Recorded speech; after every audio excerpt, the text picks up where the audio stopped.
What's up, everybody? Welcome to episode 33 of the Blue River Bow Hunting Podcast. This week I have Tony Byrd from Southern Indiana Outfitters on with me. What's going on, man? How's it going? Oh, not too bad. It's May in Indiana. Mowing the yard, getting ready for the Indy 500. It's that time of the year. Right, that's right around the corner. That's this weekend. It's this weekend. Yeah, absolutely. Usually I go. I went for years, every bit of 15 years probably, but I don't know, man. It's a crowd, and it takes you hours to get out of there. It's usually the hottest day, it feels like, of the year. Have one too many beverages, and you got to stay a little longer so you can drive home, that sort of thing. But it's pretty fun, Yeah, absolutely. Well, for somebody that doesn't know you, introduce yourself a little bit. So I'm Tony Byrd. I'm down in Southern Indiana, actually in Scottsburg, Indiana, and I'm the owner of Southern Indiana Outfitters. We're a guiding company. Do take people out waterfowl hunting mainly is what we do right now. Future in a whitetail is where we want to go, but we do a lot of duck hunting and goose hunting down here. That's awesome, man. I was like really, really big on waterfowl for a long time, and then just didn't really have the spots. Had to hit a lot of public. But I still have fun doing it. We do it, right there, like when muzzleloader's over with, sort of, for deer. But then we only get like really a few weeks at it, and then seems like right when the birds get here and it gets good, and then the season's over with. Yeah, you're all central, so your all season definitely is going out before ours. Our season runs till mid to late February now, I think, for the southern state. So yeah, it's pretty wild, because if you're a waterfowl in Indiana, you can travel up north to like Kankakee or something like that, hit that early season, and then if you have the birds are not at home, hit central, and then like you said, my season could be over with, but you guys are still chasing birds with the three different zones. We do. We hunt all three zones of Indiana. We hunt the northern, the central, and the southern. And we hunt Fort Wayne, just below Chicago, Great Lakes, all the way down through. We just try to follow the birds, and we hunt out of state too. We do a lot of hunting up in South Dakota, North Dakota, and follow them all the way down to Arkansas. So that's awesome, man. Quite a bit of waterfowl chasing. Oh, absolutely. I can only imagine. Well, how did you get started in hunting? Well, got started in hunting. I grew up on my grandpa's farm, and that's just what we did. He showed us how to do it, and he had a 200-acre farm in Corden, Indiana, and that's what I grew up on. And we hunted squirrels and rabbits and the deer and turkeys my whole life. I really didn't get into waterfowl till I was a teenager. He actually his brother has a 1,600-acre farm in Lilly, South Dakota, and he took us up there when I was about 13. And that, like, hunting South Dakota, waterfowl, ducks are just, you don't even have to call. There's ducks everywhere. You just sit down and they're flying on top of you. So that's kind of my introduction to waterfowl hunting, and pretty much got hooked from there. Yeah, so, I didn't get into waterfowl until about 2008. Yeah, 2007, 2008, somewhere in there. I actually went to Vincennes University to be a conservation officer, and the lead professor of the program was a huge waterfowl guy. So he would ask about our hunting experiences and stuff like that, and they finally talked me into going. And there for a few years, I didn't care about a deer, a turkey, whatever. I was chasing ducks, buddy. Right. I had the bug really bad there for a few years. I mean, I still really enjoy it. I think I enjoy like just hanging out with the guys. Obviously, you can still do it solo, but I love the whole like gang aspect to it. You know what I mean? It's a lot of good camaraderie for your friends. Deer hunting is great, and I love it. Not deer hunt, very avid bow hunter. But there's nothing like going out with 10 of your buddies in a blind and calling geese into a field and drinking coffee and cooking breakfast. Yeah, that's awesome. Part of it. Yeah. Yeah. You're kind of like the first waterfowl guy I've had on here. I said that I was going to dip into the waterfowl world at some point, which it's kind of hard because, I'm Blue River bow hunting, you know what I mean? Right. But like I said on this podcast a million times, yes, I'm Blue River bow hunting, but I also do so many other things that I want to talk about those things too. I know my name can be misleading sometimes, but waterfowl, man, It's awesome. Most people don't really think of Indiana as a strong waterfowl state, but I feel like in certain part of the states we have good numbers. Right, we do.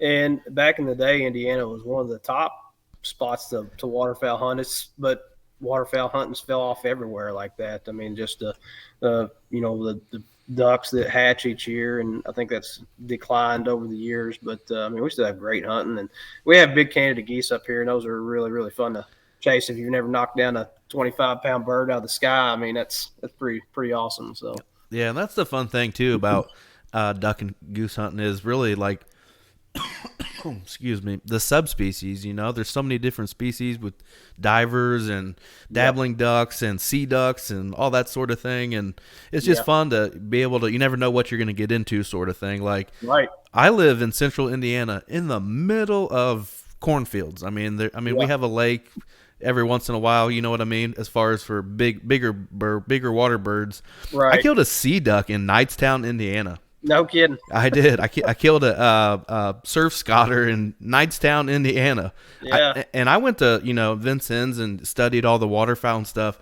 I didn't even know what it was. I had to actually like get the book out and look it up because I wasn't used to shooting sea ducks. Right. That's awesome. Yeah, I mean those birds they move a long ways every year, so it's not unusual for one of them to get off course and be in Indiana, I guess. Yeah. We get a lot of big Canadas and greenheads. That's mainly what we hunt, big mallard ducks and Canada geese. But we get bluebills and pintails and widgeon and gadwall. We've gotten done all of them. So yeah, we hunted southeastern Indiana, Brookville Lake.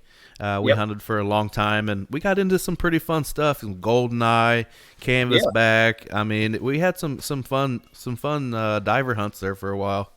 Brookville Lake, I think I've seen it on the map. I do a lot of preseason scouting, kind of through Onyx, and I've looked at Brookville Lake. It's a pretty good looking area, really. Yeah, it's actually really nice. I mean, especially later on in the season when you get a lot of other stuff froze up and the big lake's still open.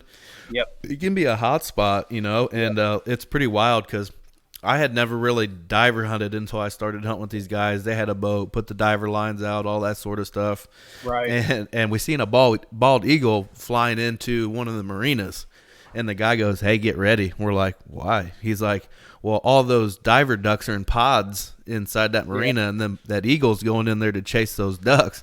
All of a sudden, we look up, and I bet you there was 400 to 500 divers coming out of the cove, and it was just like a onslaught. You couldn't even keep your gun loaded fast enough, which is pretty fun. That's good. That's like a big coyote chasing a turkey to you. Yeah, right. 2 for 1. Right. Well, talk a little bit about hunting. I mean, I know we're talking about it right now, but hunting Indiana as far as your waterfowl stuff and the opportunities that presents itself with public and picking up places and stuff like that.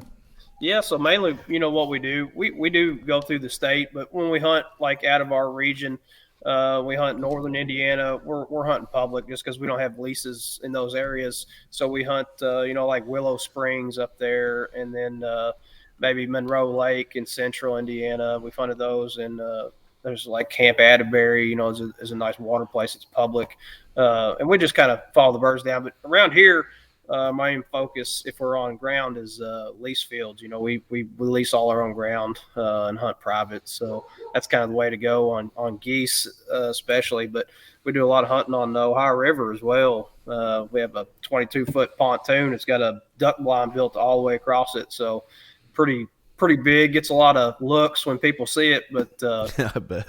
Yeah, it gets a lot of looks, especially when you take it out in the summertime just to check stuff out. You get a lot of weird looks on it like that. But yeah, that's kind of how we roll around down here, and always looking for new places. We did pick up a new private 20-acre lake for this coming season, so we're pretty excited about that. Private water hole is pretty hard to come by. Crops come up. That's a big thing, and watch the birds, and we try to get fields just throughout our area and our county, just where different birds land. I kind of hate to wait till season gets here and you scout the birds. And sometimes it's too late to get the field. I've run into that plenty of times. Somebody's already got it or released it, so I try to get them up a little bit early. We actually just got a new lease last week, so. That's awesome. I mean, at least Yeah. you're continuing to work on it, which Right. you can bring more people in. I'm sure when you have more places to hunt and more birds to get on. Yep. Yep. So, as far as Southern Indiana Outfitters, tell us how you got started in it. Yeah. Actually, one of my good friends and a guy that helps me out here at the lodge was going to be here today, but he couldn't make it. But we went to Arkansas about 3 or 4 years ago on a snow goose hunt. We don't have too many snow geese up here, so we always go down there and usually try to chase on the conservation season. And we hunted, and it was pretty pricey for a 3-day, 2-day, 3-day hunt, but it was all inclusive meals and lodging, and we just didn't. We killed a couple birds. Really, it's really hard to hunt snow geese. We got a couple birds and had a good time, and there was 30 people down there. It was just talking to the guys, bonfire, drinking beer all night long. So we're driving back, and his name's Dave, and he said, "Man, you could do this." And I'm like, "Yeah, you're right. I could." That was it. And that was in February, and I started building our lodge in March. And, That's awesome. Yeah, we booked last year was our first year guiding as a licensed guide. Been waterfowl hunting in Southern Indiana since I was about 20, so about 17 years. Been hunting ducks down here, but last year, first year guiding, and great year. I mean, we killed a lot of ducks, a lot of geese, and we booked every date that we had available. So for the first year, I really was surprised and pleased. Yeah, So, I mean, for your first go at it, yeah, and to book all those dates, I mean, that's got to feel rewarding. You know what I yeah, mean? it does. Yeah, we had a good time. We got a lot of people that are planning on coming back this season. So, we do everything here. Everything's all meals and lodgings included. Our lodge is 2,500 square feet. This is it behind me. Sleeps 8 people, and we hunt usually all day long or come back for lunch. We'll go out in the morning and hunt for till 12 o'clock and come back and have lunch and then go back out for an evening hunt. Or if the birds are doing good, we'll stay out all day. But yeah, we usually always do breakfast on the water in the boat, cook bacon and eggs and something like that, and steak dinner at night. So. You're talking me into this pretty Right, quickly. yeah. You definitely have to come down. I mean, yeah, you got to come down and check it out. We'll do a podcast on the boat or something. I don't know. That would be that. Hey, I'm actually very interested in that. I've had several people kind of say the same thing. Like, you should have this, like, in a deer blind one time or a turkey blind or something like that. But the duck boat, cooking breakfast, and it wouldn't even necessarily have to be like a video thing. It could be very much an audio thing. You know how many times we've sat in a duck blind, everybody, cutting up with one another and say, man, I wish we would record this because people would probably really enjoy listening to this. Right. Yeah. That's a lot of bullshit. A lot of bullshit. Yeah. Absolutely, man. You tell me a date and you come on down. So I would honestly, I would love to just come down and film you guys getting on some birds, and you even use the video from it for marketing and stuff like that. You know what I mean? Absolutely. Yeah. People seeing you firsthand smack some ducks would be pretty rewarding. Right. We do a little bit of video, and we got I run a GoPro and a shot cam and stuff like that, but that's a whole nother aspect I never really dived into with recording. It's a lot, if you're especially waterfowl hunting, you're calling and then watching the birds and trying to control your dog and watch your clients as well, and make sure everybody's going the right direction, and then to add video on top of it's almost too much. Absolutely. I know exactly what you mean because I tried it at one point. Actually, that's why I got into filming to begin with, was to film waterfowl hunts until I realized this is hard as hell when you're trying to shoot, deal with certain things. It's so much work in general, putting decoys out, putting your A-frame up, this and that, and then you're just like, I just want to sit here with my gun and talk to everybody. I don't want to film, Yeah, I absolutely like that. Yeah, we do pretty big spreads, even in the water. You'd think it would be a little easier because everything's on the boat, but we run like 130 decoy spread, like 10, 12 dozen on water. And, sometimes up to 30, 40 dozen on the field. So we do a lot of silos and socks and stuff like that in our fields. But Absolutely. What kind of companies or brands are you riding with there on your decoys? yeah, we have Dive Bomb is a big one. Really, really happy with Dive Bomb, man. You really can't ask for more bang for your buck with money on them. I mean, those guys really do good, and they, we registered our business with them, and they gave us a nice discount on our decoys and stuff like that. So I'm a very big fan of them. Those guys are nice. And then I like I guess the guys up here by you, JT Calls. Yeah, I've actually hunted with those guys multiple times. Jake, Yep, I yeah, actually went to high school with Jake. Oh, really? Okay, Yep, yeah, I did. yeah. Well, I met Jake at the Deer Turkey Waterfowl Expo in Indy, but I've been Yep. using Jake's calls for like a few years now, and they're great calls, man. I love them. Actually, So, funny you bring that up because I hadn't really talked about it yet, but the turkey that I killed this weekend yeah, was killed with the JT glass call. that's awesome. Yeah, it was awesome. It was really weird. The guy that I was hunting with from Mid-State Outdoors, Zach Sloan, actually Yep. was telling me, he's like, you got to check this call out. And he whips it out. I'm like, that's a JT call. He's like, yeah. I'm like, I know those guys. So we're in the woods trying to get this a bird fired up. I had a zinc slate call. I'm hammering on it. Nothing. His first strike, his first yelp with the JT bird hammered. So I just slid mine off to the side like, you go ahead, bud. Right. Every Right. time he hit that call, that bird would gobble. And then I was like, okay, let's settle down here a little bit. Let's stop. And then we stopped for about 5 to 10 minutes, and he wanted every bit of it. He gobbled and gobbled and gobbled. He gobbled his face off, literally. And That's it was awesome. funny because he came in from behind us and circled, and we didn't know that he was going to come in. We thought he was going to come in basically directly in front of us, a little bit to the east, and he circled behind us, and he got on this other side of this brush pile that we were kind of hiding in, and he gobbled at like an every bit of 6 or 7 yards and scared the holy shit out of me. But we heard him spitting and drumming after he gobbled. I knew it was time. I turned and got ready. He came out, decoys at 10 yards, and he turned, and I put it on him pretty good. Heck yeah. I'm That's awesome. pretty pumped up about it, really. It's been 4 years since I killed a bird. Yeah, yeah. I actually had a pretty long drought myself until this season with turkey hunting. It just didn't happen in the past couple of years. And last year I was building the lodge for 6 straight months. I just didn't have time to go. I think I got to go one time, and it was at the end of the season. But Yeah, yeah. JT calls, man. He makes a good call. I got absolutely. nothing bad to say. He's got a good thing going on there. Him and then Austin Kramer, one of his buddies that team up on the whole hunting thing. Seems like they just get permission everywhere that the birds Really? are. So the one time I can remember, the first time I hunted with those guys, there was 10 of us.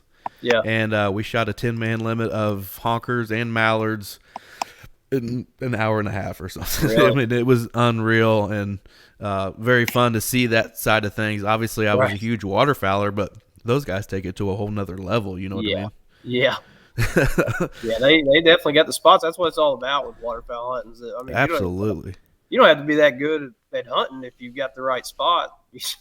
They're there. So Yeah, but they were pretty meticulous on the way they set their honkers up and stuff like that, which I probably was never really even good at to begin with. I mean, I tried to make the X, you know what I mean, if I had saw it the previous day in a field or something like that. But to have that many birds and be able to pitch them right into point blank range is unbelievable. yeah, absolutely. Yeah, cool. So what all you talked about the waterfowl, and you said you're going to get into turkey and deer for your services for the outfitters?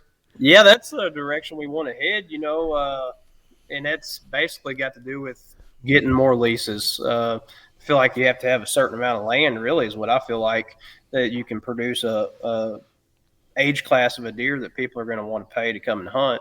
And we've been working on a couple of places. One of the farmers that we lease off of, our lease is waterfowl only, and that's because somebody else has a lease for deer. but he has 2,700 acres, and that's right here in our town that we're trying to get a hold of. And if something like that came up, then we'd definitely be able to go ahead and make that move. But yeah, that's kind of what's holding us up right now is getting those leases for whitetail. But I would definitely love to go that direction, because you can still go duck hunting.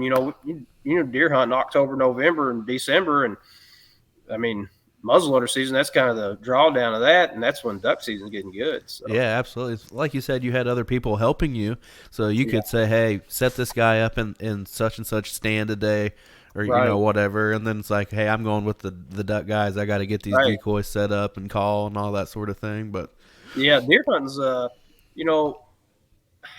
guess a lot of it's more self-guided deer hunt. That would be the direction we went. And waterfowl hunt is not self-guided. A lot of the guys that come haven't done it a lot, and most of them don't call, even if they can call, and things like that. So what do you as far as from your first year, your typical guest? What's your typical guest like? Is it somebody, like you said, is it somebody that's hardcore into it, or just getting started? Or I would say the majority of our guests were avid hunters, but amateur waterfowl hunters. So they'd been a couple times and killed a couple birds, and they just wanted to go.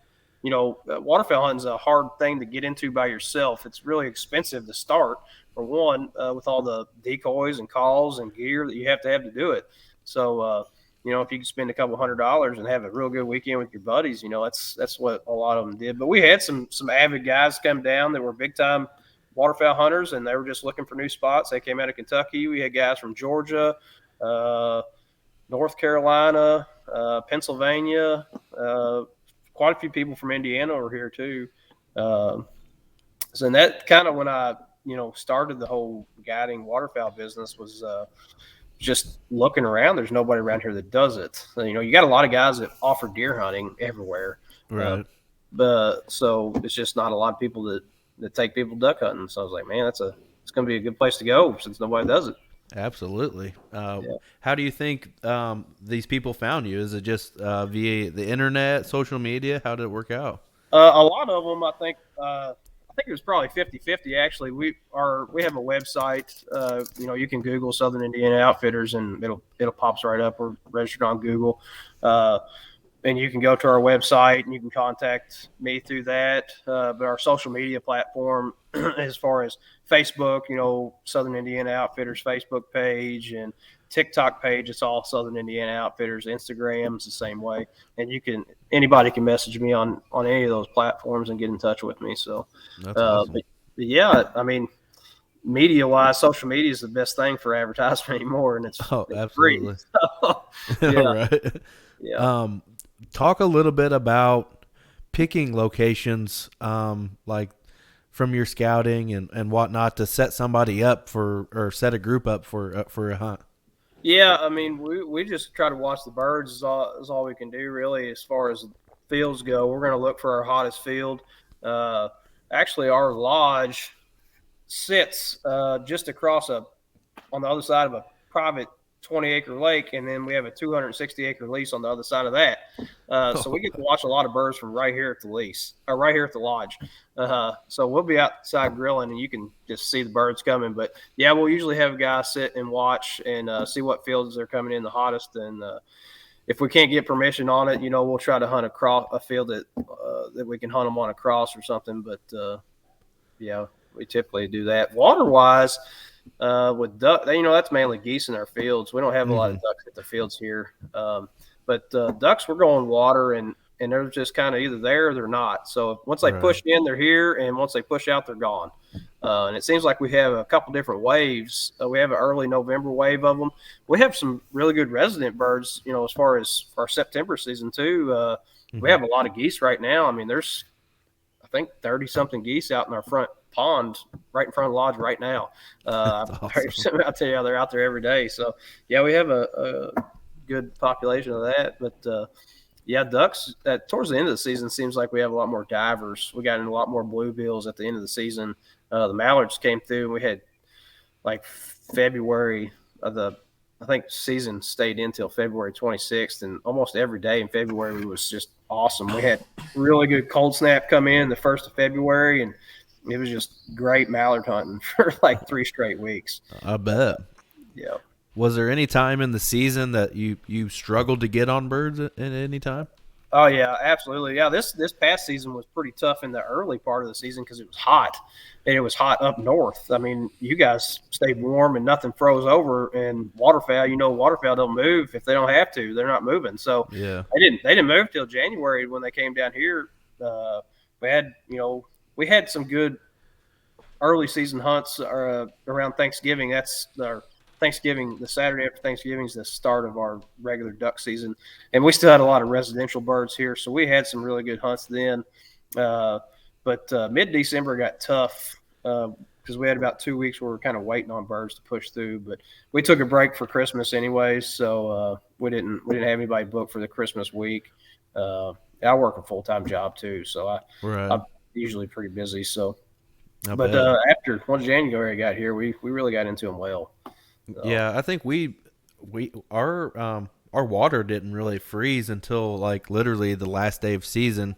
Yeah, we hit like a small river /stream, if you want to call it. It's about waist deep, and we slaughtered them. We shot a 5-man limit of mallards the last day, and that was about all the success I had waterfowl hunting last year, which. Yeah. Shooting a 5-man limit is still pretty fun. Oh yeah. Yeah. We had a couple really good volleys, man. We were out on the river and got some black ducks. It was pretty cool to get those. But yeah, we had some good volleys. The guys were knocking down 10, 15 birds in a shot, and a calling of shot. But we got 5, 10 guys out there. So right. But, yeah, we had a good time. That's awesome, man. You talked a little bit earlier about using a dog. How did you have a dog before you started this? Yeah, I've had a lab. I've had labs for a few years. My wife actually breeds a few of them and does that. But I bought a fully trained dog out of Kansas and had him shipped out here. So he's pretty good. He got out here right at the end of the season, so we didn't get as much use out of him as we wanted, but he's only 3 years old, so we got quite a bit of time with him, so we're pretty excited about that. His name's Jax, big 80-pound male black lab, so full energy, a lot of drive. I've been around the duck dog thing for a while. That my dad actually does that. He runs a kennel here out of Knightstown, Blue River Bottom Retrievers. Okay. And they breed and train and hunt test and all that sort of thing. So I've been around that sort of thing for a while, and I know how hard it can be just keeping up with the dogs. Yeah, it is. It definitely is. It's so busy around this house anyways, but I have some buddies that kind of got me into it. I haven't done the whole field trial and things like that, but I wouldn't mind going. A good friend of mine, I have 2 guys that work with me, and it's Dave and Scott. And Scott, his dad does all the field trial stuff and training and things like that. They're in Kentucky, down in Crestwood, Kentucky, and Goshen, Kentucky is where they're at. And so that kind of been introduced to it a little bit, but as long as it gets the ducks and brings it back to me, that's all. That's what I say. Go ahead. You can train them all you want as long as it brings my bird back. Yeah. I like for him to hold them till I grab them. That's about it. That's awesome. What kind of calls are you using? Some custom stuff or just some generic stuff? Calls? Mm-hmm.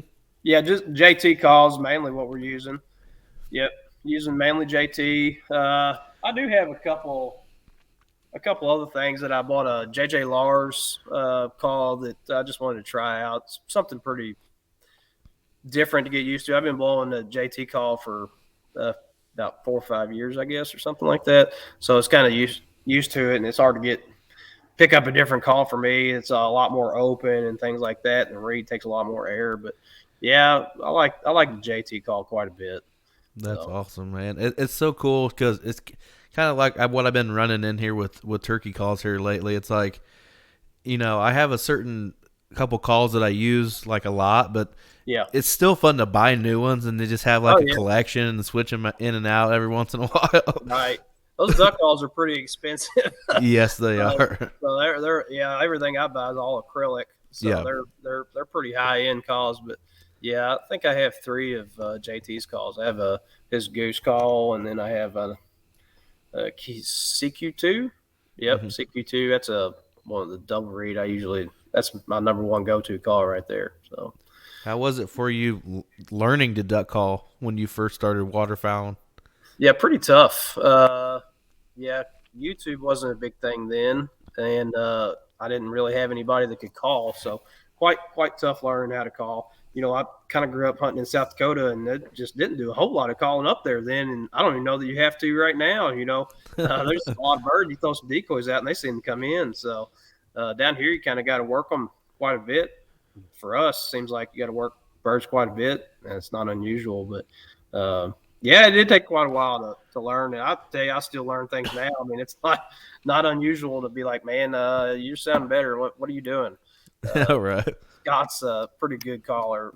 So we bounce off each other back and forth all the time on what we're calling on. And that's a fun thing too when you have a buddy that you got that chemistry with. It's like, okay, I know what he's doing right here. This is how I follow it up, kind of thing. And right. We have that kind of chemistry with a few of us that waterfowl hunt together. You got one guy over here who does like a chuckle feed and throwing some quacks in there, and somebody's just got a Drake whistle in the background.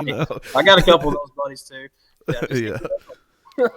Throw a quack out there every once in a while. I'm better at goose calling than I am duck calling, I think. I really enjoy slamming that old goose call. Yeah. I don't know if I'm better at one than the other, but I practice. Seems like I'm still picking up a call 2 or 3 times a week, every day, every week through the off season, even just to learn new noises they make, So.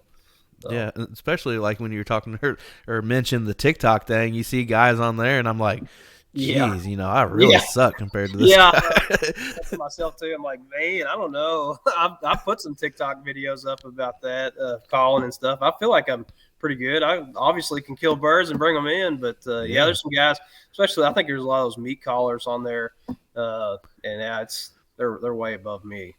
Yeah, we can bring ducks in though. Yeah, absolutely. We can get that part done. Yeah. When do you still travel for waterfowl? Yeah, we're actually planning on hunting South Dakota in October. The draw, they have a draw for their season for a license out of state. So we won't know till July if we get our waterfowl license for that state. So that'll kind of dictate on whether we can go up there or not. But yeah, my great uncle still has a farm there, so if we get our license, we'll plan on going. Take the whole family and big RV and stay a week. That sounds pretty fun. Yeah. My next question was gonna be, how do you plan that out? But I guess you can't really plan it out yet until you know if you got drawn or not. Right. Yeah. We just kind of plan for opening weekend with them for the first week, just because we don't have waterfowl season in here.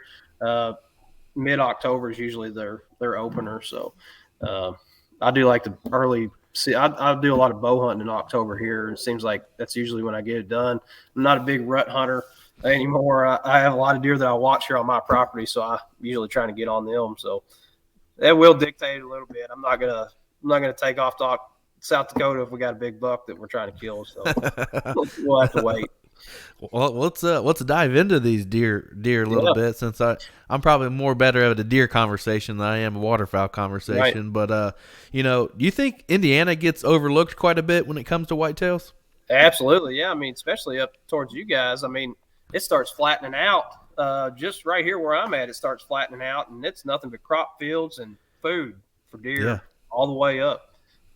Really to Chicago, that's all it is, fields. A lot of people you don't talk about big deer in Indiana, but man, they're here. They're here for sure. But I think with Dustin Huff killing that buck, I think it's put us on the map, and I think people are starting to zero in on Indiana.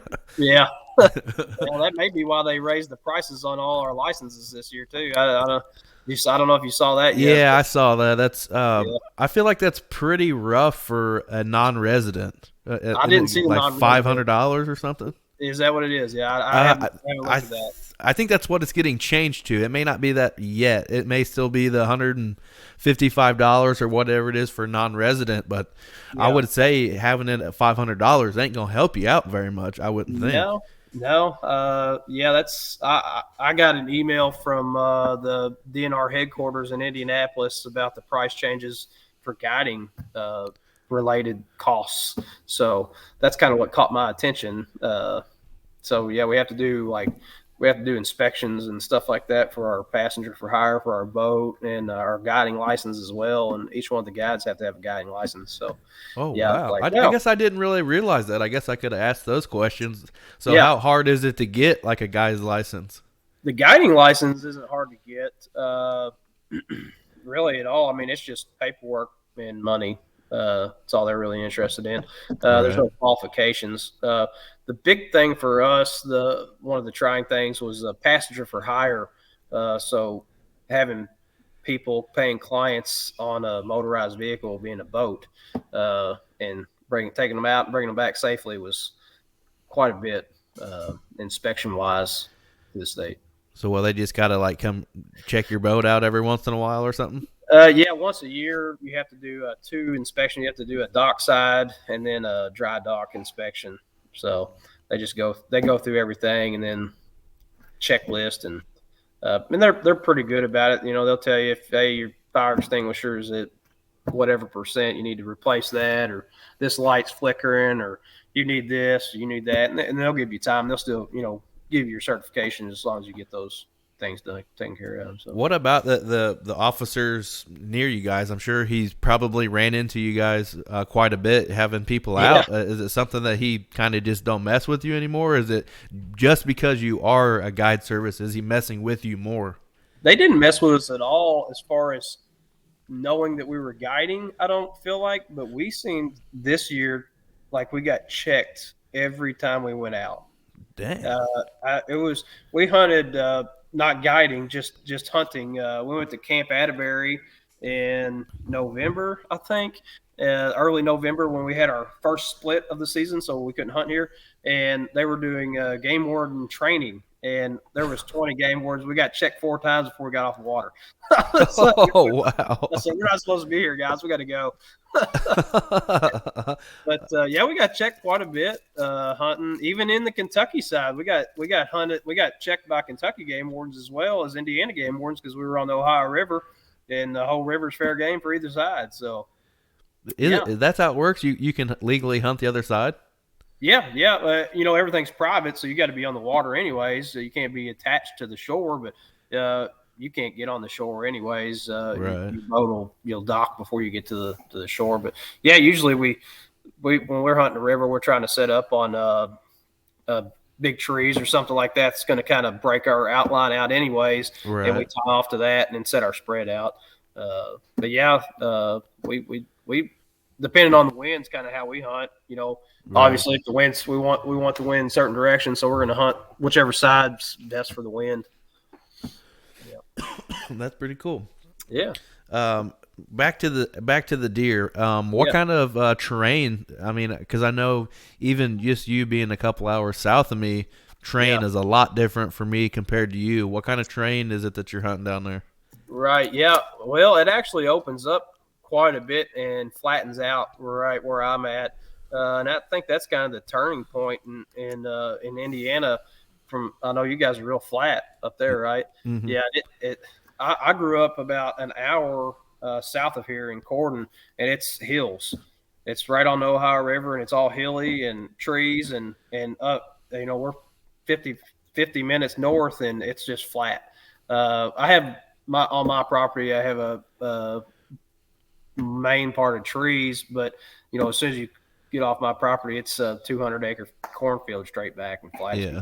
So yeah, we have a little bit of elevation change. There's a few places that I hunt close to the house here that have elevation change, and then there's some places I hunt 15 or 20 minutes from the house that are basically completely flat, no elevation change whatsoever. And I like hunting that elevation change. I like hunting bottoms and ridges and saddles and the ridges and stuff like that. But I had most of my success for deer hunting has just been in wide open country, hunting fence rows in between bigger blocks of woods, and I've kind of learned to hunt like that, Right. Yeah. I've hunted. I've hunted every way really. When I grew up, we were hunting tree stands in big valleys, and we didn't do food plots back then, stuff like that. And you're usually back then waiting on a rutting buck to come chasing a doe through kind of deal. But anymore, we ran a couple different food plots. We usually put in a 5-acre bean field and a couple acre clover field that's clover field stays in, and stuff like that. And the deer are just kind of here. We pretty well stay out of the woods. We have, I think, 13 acres of woods, and then a 5-acre field, and then a clover plot kind of in the middle. And we don't have a lot of woods around here, so a lot of the deer just pile in there. So we try to stay out until deer season. We just run cameras all year, and killed 149 7/8 inch 10-point October 21st this past season, and killed a 142 inch the year before on opening day. So both bucks we've been watching for a few years, and it just works out pretty good up here. So it sounds like you're in on the big deer pretty thick. Getting dialed in pretty good. Yeah, my wife killed a pretty nice one in gun season, right out of the same stand that I hunt out of. So yeah, we have to take turns hunting. So yeah, that's awesome. Yeah. Like is that something that you're shooting for every year? Is like a 130 up, or is it just you just want to kill like a mature deer? Yeah, I try to go. I know a lot of people try like to go age class, and I'm trying to go like at least a 4.5-year-old or a 5.5-year-old buck. That's pretty much how I go off of it. I'm not trying to kill any 3-year-olds. I want to get, it's hard for me to give inches wise because I killed we had him aged a 7.5-year-old buck 4 years ago, and he barely hit 130. He was like 132, but just massive. I had him measured. We had Danny Moore mount him down at Moore Taxidermy in Corden, but had his neck measured, one of the biggest body mounts you could get, and he still had to fill the whole thing in. It was just a giant buck, super old, but he just didn't have a big rack. I mean, he had a nice rack, but it's just so I try to stay off the inches wise and go by what their body looks like as much as I can. Yeah. I ask a lot of people that come onto the show about, traditions when it comes to their state and hunting. And with me being from the same state, I still want to hear your answer to this. Yeah. What do you think like the hunting tradition is like in Indiana? Well, I guess I got to go back to the way I grew up, and that's my grandpa's farm, and everybody meets on opening day of gun season, and they got breakfast out there, and everybody's going in the woods. And then they back in my younger days, they would do a deer drive after 12 o'clock and push deer. So that's kind of how my roots are, even though I haven't picked a gun up to deer hunt in quite a while. But I mean, if they said, hey, let's do that, I'd be there open day. Let's do it. I'm ready. Yeah. I don't know what changed it, if it was technology or what, but I really miss like the check-in stations, going to a check-in station, just hanging out for like a half hour, watching what everybody's bringing in. Everybody's obviously got a story from their morning hunt or whatever. I really miss that. I feel like we need to start like a petition to bring that tradition back, man. Yeah, get the metal tag. Everybody. Yeah. Even I know how many times we drove by just to see what deer were getting checked in. If there's deer there, then you stopped in and looked at it. Yeah. Absolutely. That was definitely a part of it for sure. I'll tell you, the digital check-in is a lot more convenient, but absolutely it away from the going down and seeing all the new deer come in. Yeah. Yeah, for sure. And I feel like, I don't know if it's just the people that I'm around, but I feel like Indiana is becoming a very big bow hunting state. Yeah. I guess the whitetail hunting industry, I feel like, is going that direction anyways. Archery, a lot of gun hunters that still like to gun hunt. And my wife gun hunts, and she's not a bow hunter, and that's great. And definitely need them out there. There's a lot of deer, but that's just kind of how everybody seems to be going, is aging deer and shooting bigger bucks and trying to grow bigger bucks. I feel like that's the way I try to go. I definitely want to get the biggest deer I can, and definitely. I tell my wife not to shoot 3-year-olds, but she won't listen to me. She's gonna shoot what she wants. Oh, what about your deer like numbers down there? Are they about the same they've been for a while? It seems like here close to me, our numbers are down a little bit. Yeah, I saw the DNR they do a survey. They send a survey out every year, and I did Yeah. that. I didn't see much change here, but it's tough because all the all the deer kind of seem to populate in the woods area when the crops are cut. So right now there's no crops in there. I'm running a trail camera, and I might see 25 deer come through the camera in a day, and that's just hard to say. Yeah, the deer population's up or down because there's too many to know. But Right. we had great. I've noticed. I haven't pulled the cards in 3 weeks, but last year I noticed that our fawning population was great. We had sets of triplets, sets of twins, and singles.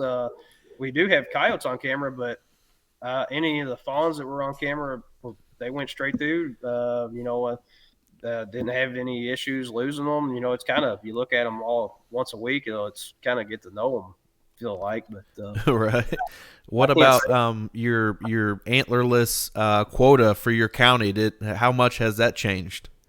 I don't know that. I feel like it did go down, but I haven't watched the antlerless quotas quite much. I shot a doe this year. It was the first year I shot a doe in quite a few years, honestly. The deer that are back here, I watch them, and they have twins every year, or triplets every year, and I don't really care to shoot them. Yeah, no, I understand completely. I just meant like Yeah. it. When I first started hunting, deer hunting, when I was 13 or 14 years old, Oh yeah. we could kill 4 does in Hancock County. Yeah. Now we can only kill 1. Yeah, like where I was hunting at was Harrison County is where I grew up, and that was like 8, and I think they're down to like 2 now, Yeah. 2 or 4.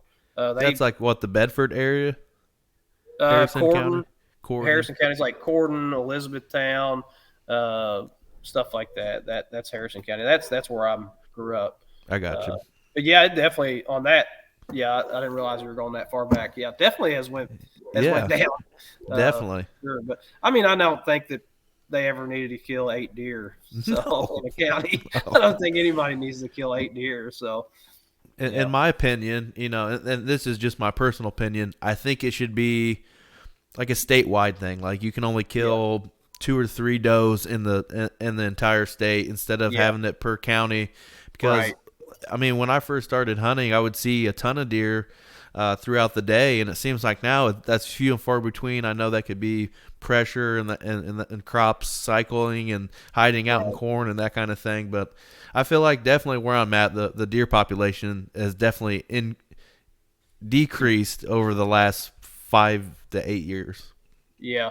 And I actually remember that as a question that they asked on that DNR survey was, would you want a statewide quota versus a county quota? Because I think the county, if you went in every county and shot the limited does, it was like over 100 deer. Yeah, you could shoot like 109 deer or something crazy like that. Oh, yeah. So that would actually be a good thing. I don't think that needs to even be an option. Right. Do something like that. I know, like when you travel to other states, it's not really a county quota; it's a state quota when you buy your tags or whatever. Right. Yeah, I've hunted Kentucky quite a bit, whitetail hunting, Tennessee a little bit. Usually when we're traveling, we're duck hunting. Yeah. So. Have you ever went to Kentucky and tried to kill a velvet buck? Yeah, I killed a full velvet. I think 3 years ago. Yep, 9-point full velvet, first velvet buck ever. Killed him on public land. So that's pretty awesome. Yeah, I think it was the second day of bow season about 3 years ago. Killed him. How hot was it? It was horrible. Yeah. The biting flies and the horse flies were pretty rough. Yeah, you need a thermocell on one of those trips. Yeah, it was pretty bad. I always use the Sawyer's spray for ticks, and then I run thermocell pretty heavily, especially in September bow hunting. So, but yeah, it was actually pretty awesome. Got him mounted. All my deer are actually in the basement. I don't keep any of them in the lodge. Clients get out here, get to drinking, and have a good time. All your stuff get knocked down. So all my deer in the house. I don't blame you one bit, buddy. Well, I've definitely enjoyed the conversation. I'm glad you came on and talked to me, reached out to me on social media. But Yeah. I'll give you a few minutes here, man, to talk in length or whatever you want about Southern Indiana Outfitters and kind of throw your pitch out there a little bit. Yeah. So, if anybody wants to come and have a great time with good camaraderie with your friends and book a hunt, you can definitely Google Southern Indiana Outfitters and contact through our website, or you can go to any of our social media, which is TikTok, Instagram, or Facebook, and type in Southern Indiana Outfitters, and we'll come up and get a hold of me. I mean, we have good times and kill lots of birds, and we work with a lot of different groups. We do a veterans hunt. It actually got canceled last year due to COVID, but this year we're looking forward to for a new veterans hunt coming up, and so it's a lot of fun around here. We have a good time, and everybody. We didn't have any complaints. We don't always kill the most birds, but we always had happy clients, and I think that's about one of the most important things you can have. So, Absolutely, man. That's awesome. What about a youth hunt? You guys do like a youth hunt?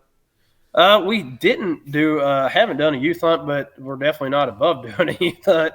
Yeah. We would do that for sure. I haven't looked into Indiana's youth duck season, but I do know they have like a 2-day or something season that comes in before.